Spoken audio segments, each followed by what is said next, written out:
Today on the podcast, we have one of the world's top digital media strategists on the show. He is the author of 1 Million Followers, where he dissects how he built this massive social media following in only 30 days. He's been hired by Fortune 500 companies and celebrities like Taylor Swift, Rihanna, and Michael Strahan, and the applications and platforms he has created for his celebrity clients have been accessed by over 50 million people worldwide.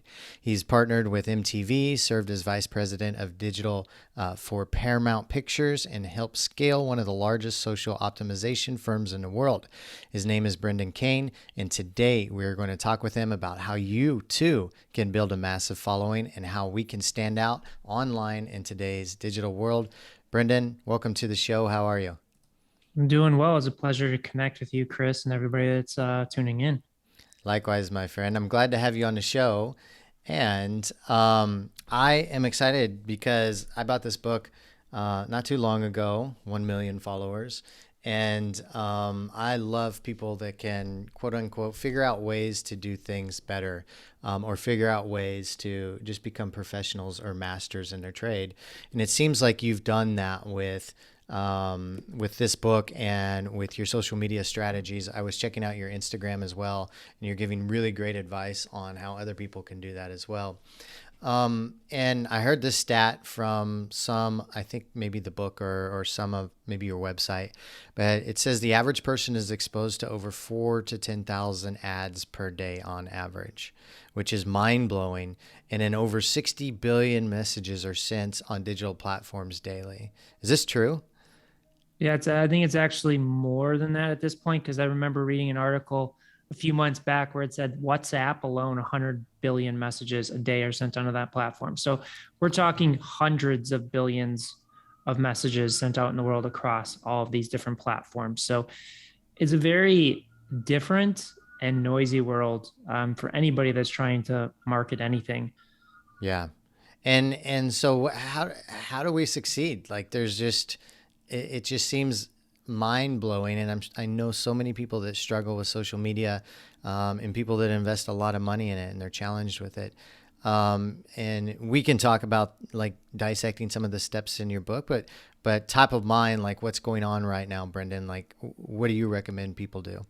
Well, I think first and foremost is just understanding the world that we live in today, Mm-hmm. because we work with companies that are pre-revenue all the way up to like 30 billion a year in revenue. And it's just really interesting that there's a lack of fundamental understanding of the world that we live in today. And there's a lot of marketing practices that were proven and used for the past 100 years that no longer really work today.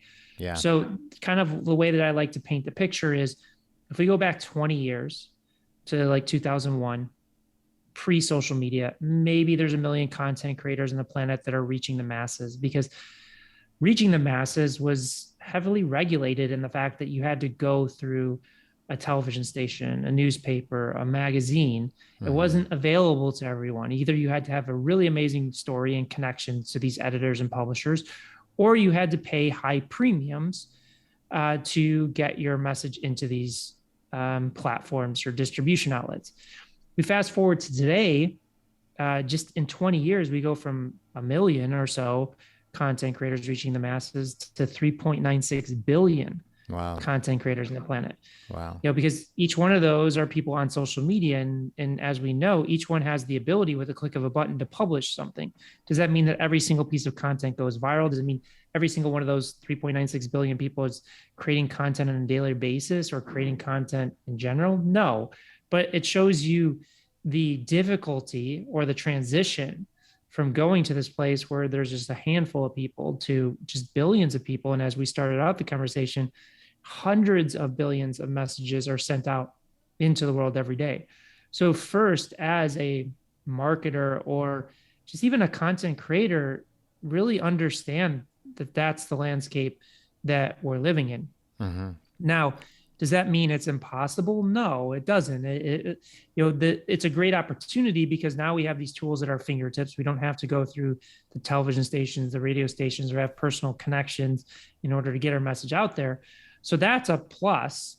The challenge that we all face is we're fighting against all this noise. Yeah. In addition, I think one of the other things that people don't take into consideration that I think is really beneficial is you're no longer living in a world where you're just competing against your direct competition. You're competing against every piece of content. So, like it or Yeah. not, you're competing against Netflix, you're competing against LeBron James or Kevin Hart or Kim Kardashian. Does that mean that you have to have that production value or the fanciness to your content? No, but at least understand it. Because a lot of what we do is pattern recognition, is understanding the patterns that are put out into the world every day so that we can break those patterns and stand out. So I think that that's one place to start. Another place is really understanding how content distribution reaches the masses. And there, I'm going to throw out this term that may baffle some people, may get people angry, but it's the reality of the world that we live in. And it's the algorithms. Like the algorithms that we're talking about from an organic perspective control reach and distribution. Those algorithms do play into paid marketing as well. I kind of use the term auction in it, but when we think about the algorithms, whether you like them or not, they have one job and one job only, and that's to keep people in these platforms longer. Because the longer that we stay on these platforms, the more ads they can serve them, and that's how they make money at the end of the day. Mm-hmm. So there's a lot of myths out there to say, oh, well, like this boosting post is to suppress reach, so you have to pay for reach. You can't. The algorithms are just there to suppress everything, so you can pay more for advertising. That's not true, because if it was, nobody would ever go viral. You would always have to pay to go viral. Yeah. The reality of the situation is they just have one job. It's retention, keeping people on these platforms as long as possible. So again, going back to how we started the conversation, with hundreds of billions of messages sent out on these platforms every day, that means there's hundreds of billions of messages the algorithms have to choose from to keep people on the platform longer. Yeah. So really, and I dive deep into this in my second book, and it's a little bit in the $1 million book, but there's really two key things that if you can master, you'll be successful no matter what platform you tackle, or what changes happen to the algorithms. Is number one, are you stopping the scroll? Or maybe in YouTube, it's clicking on the thumbnail and headline. But are you grabbing that attention in the first few seconds? Because that's the first signal to the algorithms whether you're good at retaining attention. Because people are scrolling past and they know you're not good at stopping and grabbing that attention, but holding it. So they're automatically going to suppress your content. So number one, can you grab that attention in the first few seconds to stop that scroll or earn that click? And number two, how good are you at holding that attention? Because there was that whole phase around clickbait, where everybody was trying to trick people into attention. And it did work for a period of time, but the algorithms, the search engines, the auctions have really gotten smart to that. So those principles really, I'm not going to say never work, because I'm never going to say nothing never works, because you can always find a use case. But as a marketer or a content creator, you can't just get by just grabbing attention. You have to hold that attention for as long as possible. And what we kind of look at the retention graph of content. So those are the two primary things that if you can master, which is very simple, you just stop the scroll and hold the attention, but it's not easy to do. There's a lot of nuance into doing it. But I think that that's kind of the starting point to really set the stage for the world that we live in and how to kind of get good at this new landscape of marketing through these digital platforms. What are some of the best ways to stop the scroll? Because it seems like, I know for my Instagram, for example, it's like the same stuff. It just keeps popping up over and over, and I know that's the algorithms working. But what are the attention grabbers that can get people to stop the scroll so people can start to grow their followings more? Well, there's not a blanket answer to that because it's different. I think number one is especially the subject matter that you're talking about, make sure that you don't fall in the trap of saying the same thing in the same way as everybody else. It's like meme cards, the burned in text at the top of videos. In the beginning, when that first came out, any meme card could stop it because not everybody was doing it. But in the reality of today's world, everybody's trying to use meme cards and burned in text. So just the sheer text at the top of it doesn't mean you're necessarily going to stop that scroll. So as I mentioned, a lot of what we do is pattern recognition. so that you can identify the patterns and then break the patterns. So like, for example, one of the tools that we've used successfully is subverting expectations or flipping things on its head. So we had a video that went viral that said, warning, in all capital letters, safety is dangerous. So it's flipping something on its head to stop. Now, if I would have bought into something like, it was like, safety is the key to success or something that you've heard before, then you're like, even if I have a unique perspective, you're gonna be like, I already know what this is gonna say, even if it's completely different. We had another one is sweat the small stuff. Again, flipping something on its head. So that's one tool. Another way of looking at it that plays both to stopping the scroll and also holding retention is we took an ad, and I don't even know, it must have been 10, 20 years ago from Asia. And there's this crazy ad that we found where there's these guys interlocked, laying down, and like bird poop starts landing on them. And then like they start freezing and they're like shaking and like all this crazy stuff is going on. So all we did is we took that ad, put a meme card on it that says, you will never guess what this ad is for, because it doesn't reveal until the end. Okay. So first, it grabs your attention with the meme card, but then also this visual with like the first few seconds, like bird poop is like flying on these guys' heads, not in like an overly comedic way, just like in a strange tension building way. But then what it's doing is, because we say you'll never guess what this ad is for, and they don't reveal what the ad is for until the end, it plays to that overarching kind of goal of building the retention graph of that video. So those are kind of, just two examples. But again, it's like, really, what is a way that you can stand out is still playing to your story? Because I don't want to like be in the business of tricking people or clickbait or things like that. That doesn't mean you can't subvert expectations. Like we subvert expectations, like warning is safety is dangerous, but we always tie it back to the story or the message that we're getting across. Yeah. Yeah, that makes sense. So you've been in the game for quite a while, I think 16, 17 years or something like that. Did you, in the early days, did you know this is something that you wanted to focus on when you started seeing social media and the internet going where it was? Or how did you fall into what you're doing now? Yeah, so I started, I remember the Friendster days, even before MySpace. So Me like I too. remember Yeah. discovering it Yeah. like 2003, 2004.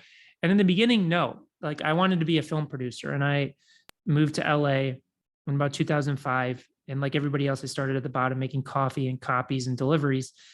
And when people ask, well, why did you move to LA? And I said, I want to be a film producer, I could just see people's eyes glaze over, because I was just one of a million people. So I had to really take a step back and analyze, well, what is the best way that I can stand out and grab that attention? And in college, I created a few internet companies, really just to learn and experiment of what it took to create a business, because in film school, they don't teach you anything about business. And then through that, I just noticed that in the film industry, it's really different than pretty much any other industry. Is like, you invest tens of millions of dollars, some case hundreds of millions of dollars, in a single piece of content. And then you need hundreds of millions of people around the world to know about this single piece of content in a matter of months to have a chance of generating profit, let alone just breaking even. So with that, I would see this tension and anxiety and stress that would come over the office every time we finished a piece of content, a film. So I just kind of saw that tension and that anxiety and stress. And I said, listen, I can help us tap into traffic sources online for a fraction of the cost of what we're paying through television, print, and radio. And in some cases, no cost at all. So that's where I started to delve deeper into this space. And then I hit an inflection point in the film business, where I just realized that it wasn't what I hoped it would be. It was more corporate, and it's a corporate, entity. I was hoping it would be more creative. And then just kind of looking at what I had learned in doing all of these things for films, I just saw that there was more growth potential, and it was more kind of suited to my entrepreneurial spirit to stick with this world of social and digital. Um, so fast forward then to 2017 or so, or 2018, I believe you published this book, 1 Million Followers. Um, and I know it got quite a bit of fantastic feedback because I know a lot of people that have checked it out and really used a lot of the strategies in here. So you were starting a social media following from pretty much point zero, right? And you wanted to see how many followers you can get in as rapidly as possible. And can you break it down for us, Brendan, how the mindset going in to starting this project before even writing the book, and what your focus was, and some of the strategies that you used that really worked for you? Yeah. So, I mean, first off, just so everybody knows, we've kind of revised the book like 3 or 4 times at this point. So, even though it was published 2007, 2018, we have updated it several times. But to me, and I work with clients a lot on this, is I think most people are failing with their marketing message because they're focusing too much on what they know people need, but the consumer isn't there yet. So we talk a lot about needs and wants. Is like if you know the consumer needs something, but they're not in the mindset to receive it, then you have to start with what they want to lead them to the fundamental needs. So that's where I had learned a lot of being in this space for quite some time that I felt could provide value to people in the world. Uh, but if I led with that, I know it would have fallen flat. So I knew with social media there was a big craze of people wanting followers, wanting audience. So I had anchored into this experiment that I knew was possible because at the time I was doing a lot of work for journalists, celebrities, and athletes in terms of follower acquisition. And what I wanted to really get across to people is the importance of testing content, the psychology of content, how to create shareable stories, strategic alliances, the seeding of like what hook points are. So I said with all those things that I want to convey on top of what people that don't read the book and kind of the negative feedback that we get on the book is everybody just looks at my social channels and judges whether or not the material is going to be good. What they don't realize is collectively the people that we feature in the book that reveal their strategies were well over 200 million followers and hundreds of billions of views on top of the work that we do with clients. I mean, we've generated 50 billion views plus and generated hundreds of millions of followers with our clients with the materials in it. But it just seeded the idea in my head is I knew I could do it because I had been running all these tests and experiments for my clients. It was a matter of why I should do it. And it was to anchor to all the things that I wanted to, really express to offer value to people. And before I even did it, I called up, a very prominent literary agent that's represented like $5 billion worth of book sales. And I just asked him, hey, I'm thinking about doing this experiment. Would you sign me as a client and give me a publishing deal if I do this? Is it interesting? Is it a good enough hook? And he said yes. And then I tested it with some other, people in the industry that I knew.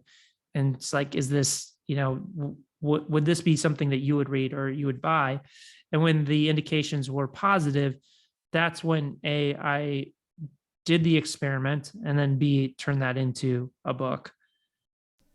Nice. Just so you know, I've got some background noise going here, Brendan, so I've got to work the mute button. So if you hear anything while we're chatting, you know what's going on.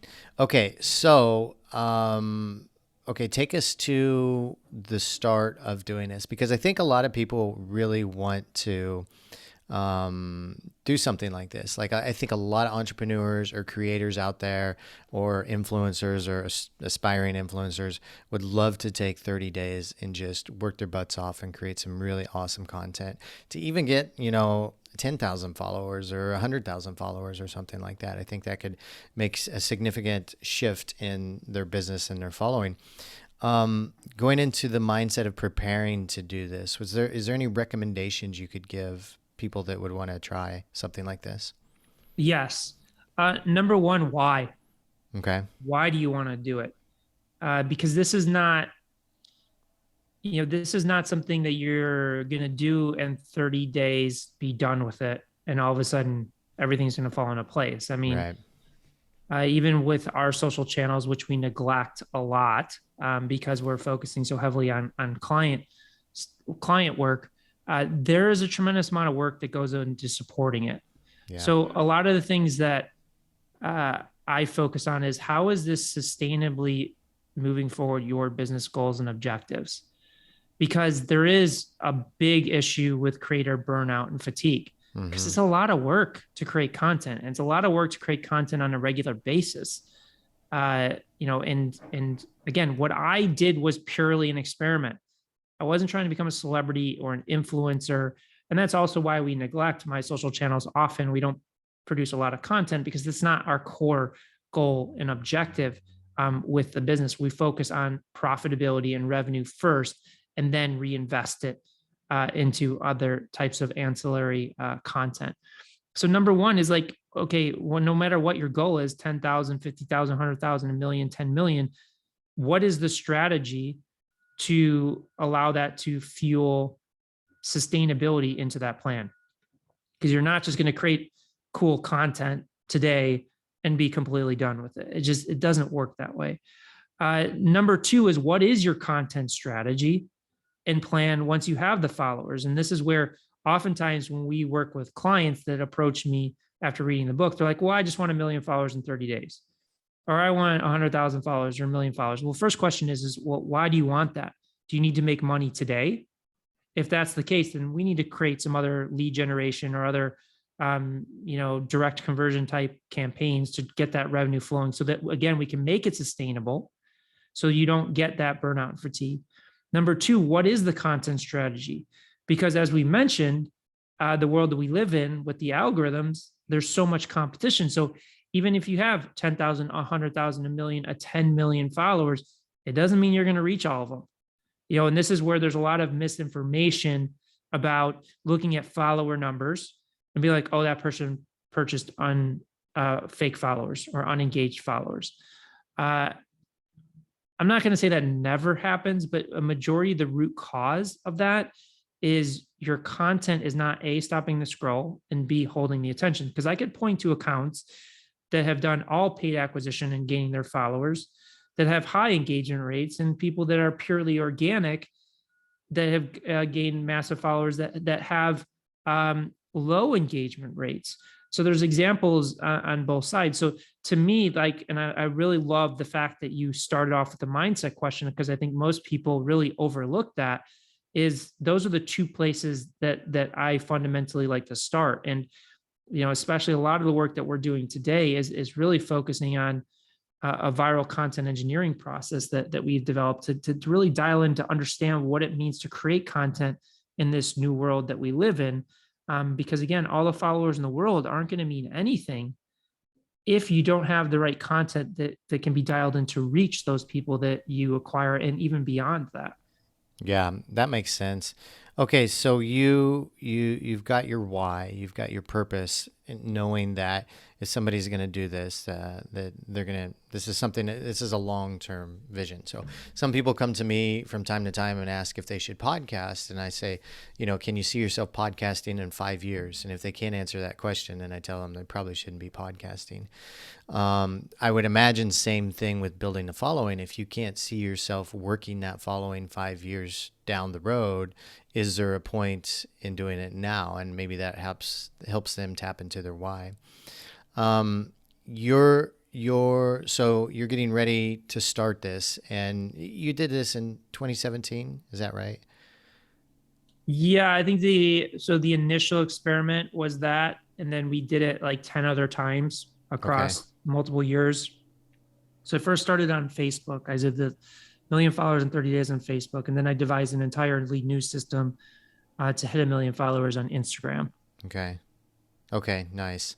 And so so we can run through some of the chapters in the book, but you focused on a target audience, right?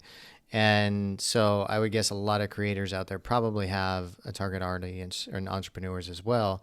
But were you going in cold? Were you choosing an audience that you decided, oh, I think this would be a good one that could get a lot of followers in a short amount of time? Or did you have a passion for your audience already and you decided this is going to be my target? It's a great question. And I think that this is where a lot of people go wrong is like the traditional marketing methodology is really niche down, design a very specific piece of content for a very specific audience. And when you're talking about growing a following or you're talking about organic performance, and this even goes to paid, is the more you niche down, the more struggles you're going to have. Because again, it's when you think about all of the choice of content, and we can talk about how this applies to paid because it does apply to paid acquisition, is the algorithms or the auctions are going to favor the content that retains attention for the largest audience possible. So the more that you niche down means the more the algorithm tries to syndicate your content beyond that audience, the more likely it's going to fail to either stop the scroll or hold attention or both. And thus, you're really going to struggle. So some people may be, throwing their hands up in the air and being like, well, that's not how you create a business, because if you're everything to everybody, you're not going to sell anything. That's not true. And I'll give you an example. So there's a real estate agent, Ryan Strahan. I don't know if you know him, but he's one of the top real estate agents in the world when it comes to selling premium properties. And he was on a show called $1 Million Listing, but we can talk if you want. Celebrity does not mean that it's going to drive social performance. I've seen it 100 times that it doesn't. But what he did so brilliantly is he's selling 10, 30, 50, $100 million properties. So he has a very specific audience that can buy that property. But what he did so brilliantly is understanding the landscape that the landscape that we live in today from a marketing perspective. He said, you know what? I'm going to make my content interesting and digestible for the general audience, but still play to my core target. So if you go to his YouTube channel, he'll go tour a $7 million closet in New York, $150 million ranch, a $50 million penthouse. And because he's structuring his content that way, who doesn't want to see what a $7 million closet looks like, even if you can never imagine being able to buy it. So what it does is it triggers that click, it triggers that retention. So now the algorithms are seeing, wow, people really like this content. Let's keep seeding it to more and more people. So it generates millions of views. And he's intelligent in the fact that he knows that within those millions of views, maybe only 10 people can afford it. But those 10 people are still there. And he's attracting those people. And he said that he sold $15, $30 million, $50 million properties off of YouTube videos. I'll give you another example that you and most people know is Gary Vaynerchuk. Who did he design his content for? He didn't design it for his core client. He designed it for Gen Z, the young community, talking about, in the beginning, it was all about hustling and, mindset and business stuff and things like that. But why he was so brilliant is he understood that audience was so big and it was playing to that general audience that it just kept bubbling up to the point that he grew so big that yes, he was still reaching that general audience of the young entrepreneurial mindset audience, but it was still, he was generating so much awareness that it would attract the CMO of Coke or Pepsi or Nike or all these companies. And he built Vayner Media off of that. So even Gary's doing it, brilliantly. So that's why I really, I try and steer people away from this mindset of, okay, we're going to design a specific piece of content for a very specific audience and everything's going to fall into place. I'm not saying that there's not examples of that still working today. Like from a paid acquisition standpoint, it can work, but it's getting harder and harder and harder to do that when there's so much competition for attention in the world that we find ourselves in today. Yeah. So going back to your initial question, um, you know, again, what I did was an experiment.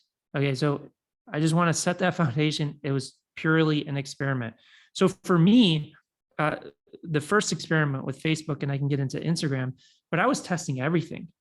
I mean, I had tested 5,000 variations of content in 30 days to do this. Now, that doesn't mean I was testing 5,000 pieces of content. I was taking each piece of content and testing it 100, 200 different ways.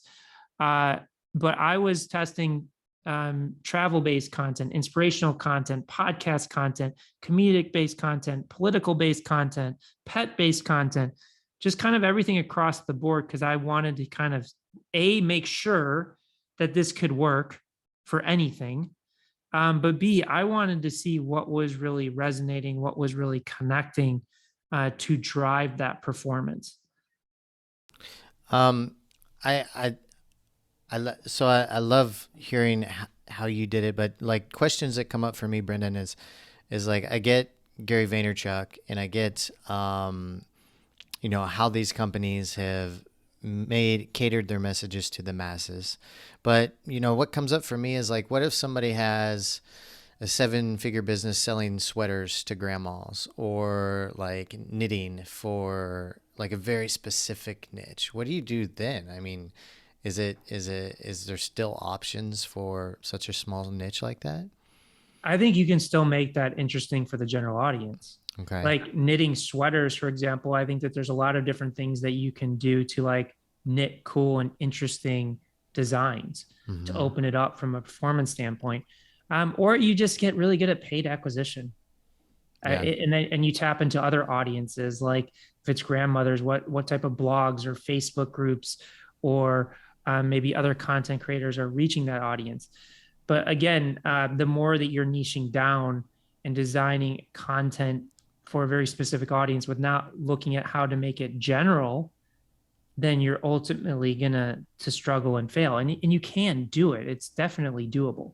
I think so many people just get caught up in kind of their brand ethos or their brand mission to say, I only want to speak to this audience because it's the only audience I want to serve. And that just really leads to struggles for performance. Mm. Mm. That makes sense. Okay. Um, But it can be done. yeah. Like another YouTube account, is people say, well, can you make anything sexy and perform? Yes. Taxes, probably one of the least sexy ones, but there was an amazing account on YouTube, Clear Tax Value. And Mm-hmm. he hit it right on the head during COVID. And he anchored a lot of his stuff to stimulus checks. And it was just him sitting in front of a camera, nothing fancy, Mm-hmm. but his performance is insane. Mm. So you can do it. And again, is like they're looking at it. Clear Tax Value, Ryan Serhant, Gary V. They're playing chess when other people are playing checkers. They're Right. looking at the larger application of syndicating content out into the world. Yeah. I think one thing too that's important to note that a lot of people don't realize before going into spending a lot of time and money into growing their following is how much work I think the professional creators are really putting into the content that they're creating. You know, and they're working a lot. They're investing a lot of time and money into getting really good clickable and catchable content, and most people don't really realize that. And for some of them, it's nearly a full time job, right? Well, it's like just to give some examples, Gary V. I mean, the last time I checked, I mean, he had a team of like 36 or 37 people working on his personal account. Wow. It may be a lot more than that. Mr. Beast, he's spending $1 million plus for video. Yep. Uh, Now, that does not dilute anything that they're doing because A, they didn't start there. Yeah. And B, even with those resources, does not mean you're going to be successful. Yeah. So, but that just gives you perspective of the amount of work, time, and dedication that goes into it. Now, again, that doesn't mean that you have to go and figure out how to spend $1 million a video or how to hire, 30 people plus, but just have an understanding of the trajectory of where it kind of goes with success. So you had your content, Brendan, and you were testing it. So you would get different types of content, and you were tested 100 different ways or whatever. And then I guess, did you come to a point when you were like, okay, let's try? Did you start off thinking you would do some alliances or some strategic alliances to grow, to use other people's networks to grow yours? Facebook, no, but Instagram, yes. The entire Instagram growth strategy is built off of that for Okay. that platform, because the dynamics of both of those platforms are different. So Facebook is is really based around shareability and that share button. So Mm-hmm. you can syndicate content out through your profile. And if you have the right content, yes, it needs to stop the scroll and hold attention, but people can click that share button and you can exponentially grow out that way. Other platforms like Instagram, for example, is not really built around shareability. Mm-hmm. That doesn't mean that you can't grow by triggering the algorithms. You can. I've seen it, but it's few and far between. What I've really seen is distribution of content outside of the channel to driving it back into it. So let's take like a few different examples of that. So let's take The Rock. I think at this point he's the most followed Instagram person. If not, he's in the top 2 or 3. Okay. Most people would be like, well, The Rock grew that purely organically. He did not. Every movie The Rock is in, the marketing budget is $100 million plus. Right. Every time he was started off in WWE, one of the most watched TV shows in the world. Mm-hmm. You know, every time he's promoting something, he's on the cover of Men's Health, or he'll go do a promotion on ESPN or these things. And all of those things are driving traffic back to his brand. Yeah. And more importantly, his social channels. So that's where like he becomes the number one most followed, person on Instagram. So if we take that down a notch, because I don't think any of us here are The Rock or an Ariana Grande or Taylor Swift. If we break it down into like Instagram, for example, we have just seen a lot of success of people promoting content in other channels and driving it back. Mm-hmm. So that can happen organically. That can happen through strategic partnerships. That could happen, through paid partnerships. So it's just this concept of how can we get our message and our brand syndicated out onto other high traffic accounts or platforms to drive that traffic back. Right. A perfect analogy of this is YouTube. How did YouTube get acquired for $1.7 billion in less than 2 years? Most people don't know this story. But the time that the YouTube was founded, MySpace was the predominant player. Mm-hmm. And MySpace did not have a video player. So YouTube created one of the first embeddable video players. And what happened is they strategically started getting people to put it onto their MySpace profile. And then each time you saw a friend, or there wasn't even really influencers back then, but maybe a celebrity or something posting a video with a YouTube player and had a YouTube logo, everybody else was, well, I want to have a YouTube player, because MySpace was all about designing your personal space and personal presence. So people kept clicking the YouTube and grabbing that same video or uploading their own video. So YouTube grew so fast because it did the same thing, is like it tapped into a pre-existing traffic source mm-hmm. to drive traffic back to them. So that's kind of the analogy that I like to use when it pertains to kind of strategic partnerships. And it's a great tactic, especially for Instagram growth. What are some recommendations for the listeners out there on how to create their own strategic partnerships? People to look for to work with, some collaborations, ideas for collaborations, or even just when reaching out to those people? Yeah, so there's a few ways. Let's just kind of start with the organic approach. So the first fundamental aspect is, what is the value that you're offering this other account? Or this other content creator? Because if they're successful on a higher level, they probably have people reaching out to them all the time. So it's like, for an example, it's like musicians.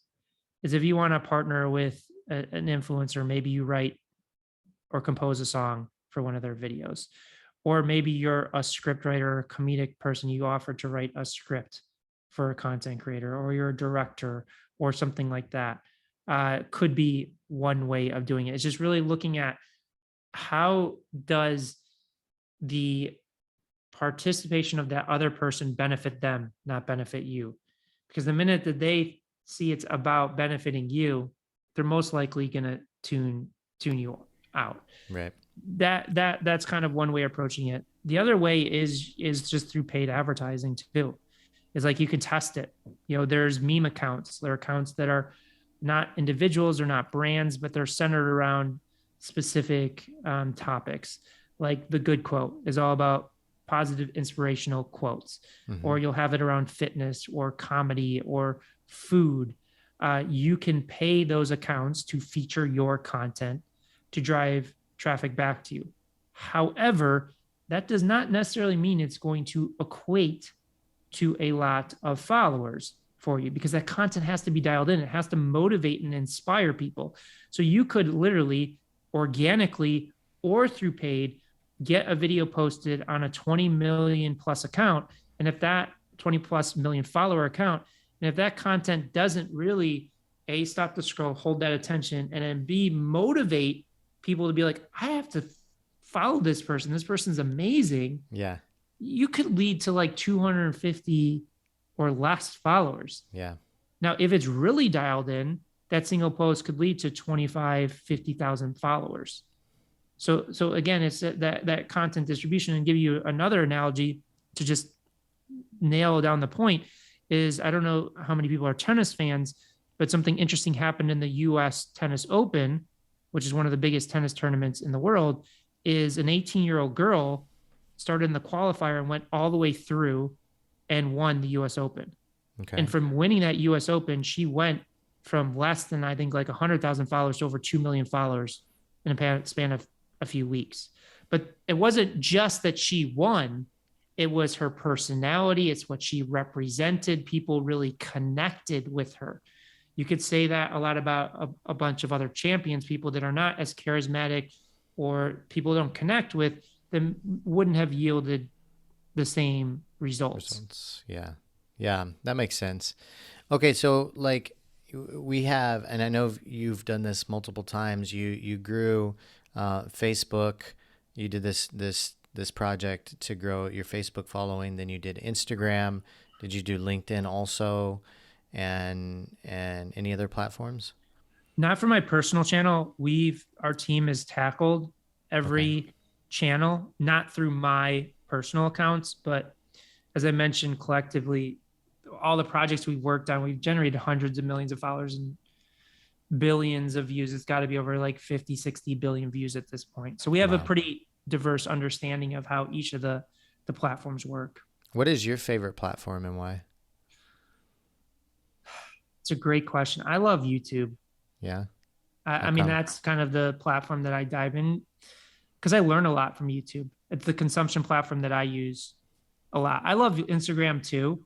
I think kind of that deeper connection of seeing behind the scenes of the people that you really admire or connect with, I think is interesting.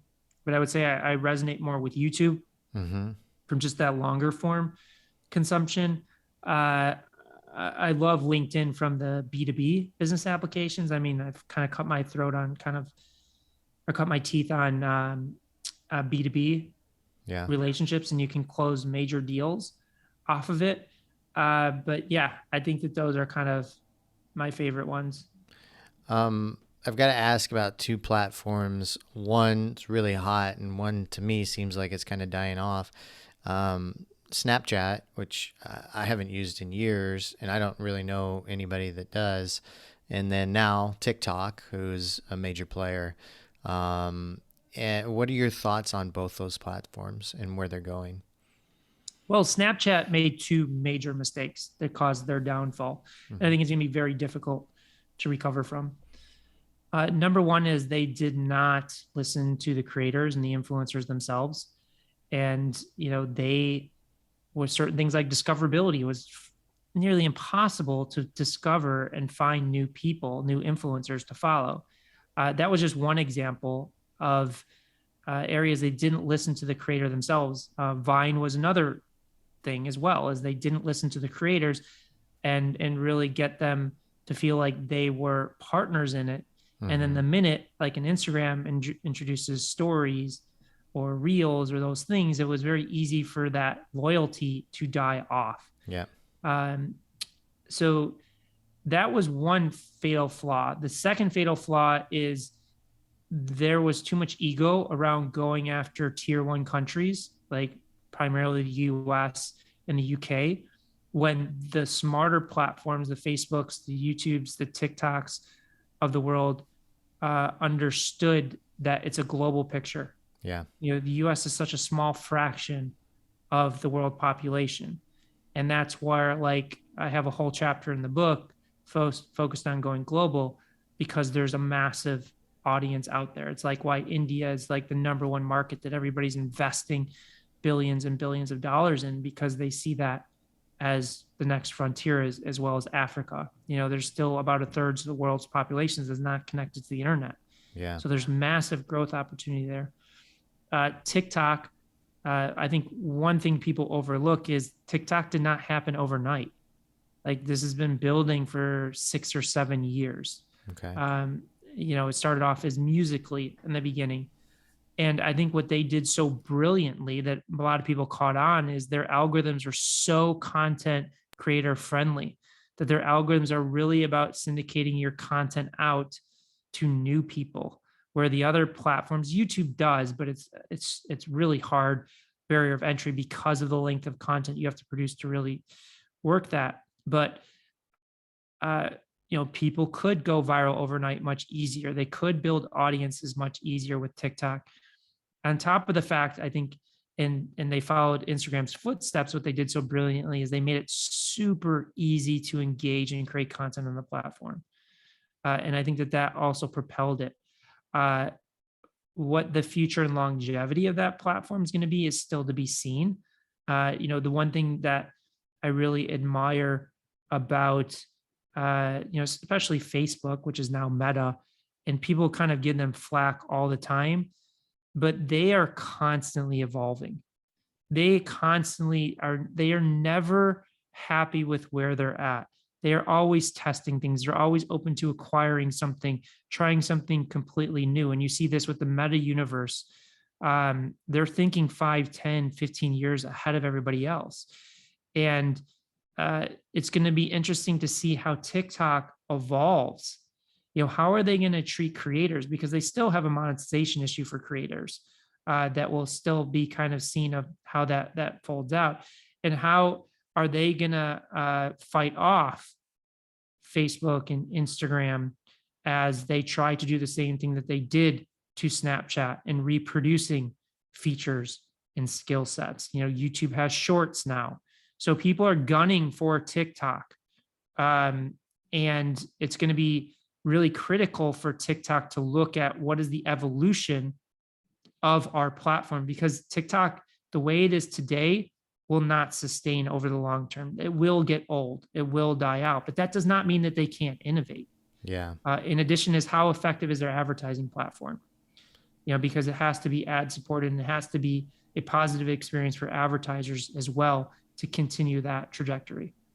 Is there any platform that doesn't exist that you would really like to see exist? It's a great question. And I would say for me personally, no, because I focus on the present. But for some people that are way smarter than me, that are looking at the longevity of this, yeah. People ask me, well, where is social media going? And I always say is social media is going to where the hardware allows it to go. Hardware dictates innovation, not the underlying software.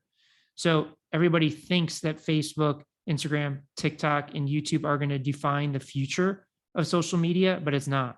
It's companies like Apple and Microsoft, and even Google with Android and things like that are really going to dictate. That's why Facebook's moved to, and I don't know when it was, it must have been at least 4 or 5 years, but to buy Oculus for $1 billion was such a brilliant move. Or even Google with Android was such a, in building their own phones was such a brilliant model. So it's a great question. I don't know that I have a very intelligent answer, because I try and focus on kind of the opportunity in the present moment of these platforms. But if anybody is curious, just really pay attention to where the hardware is going, because that's going to really dictate everything. Yeah, that makes sense.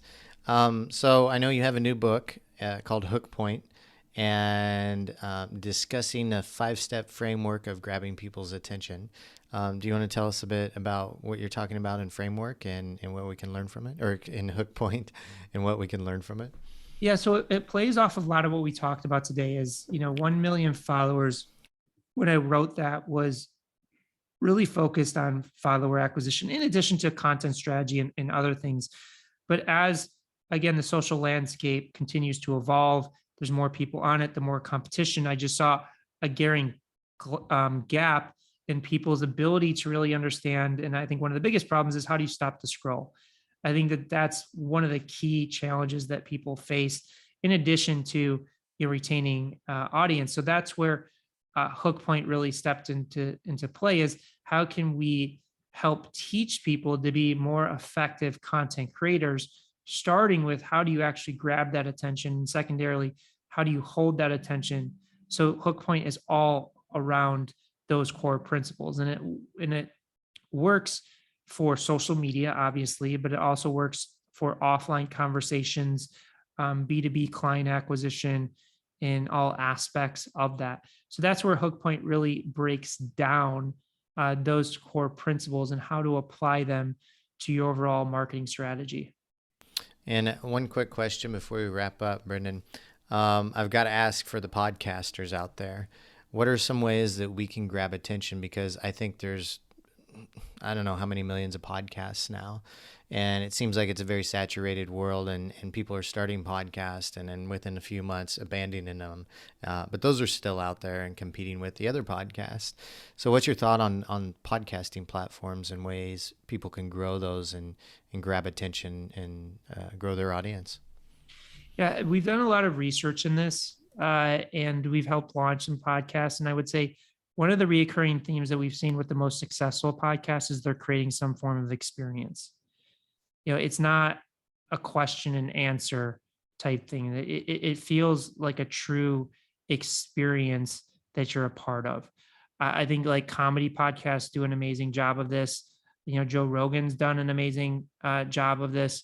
Uh, um, but I would really look at the most successful podcast out there, and really kind of dissect that. And I would even see, even though like Tim Ferriss's podcast is successful, if you look at the difference between Tim Ferriss and Joe Rogan, there's a clear pattern of why Joe Rogan is the biggest show on the planet, let alone podcast. So I would say, if you're a podcast and really looking to take it to the next level, is what is that experience that you're giving the listener that they can't get anywhere else? And then two is like one of the biggest things that we've seen, and it was one of the key reasons I think Joe Rogan's was successful, is what are those hook points and those entry points into your ecosystem? Because like Joe Rogan's a 2.5, 3 hour show.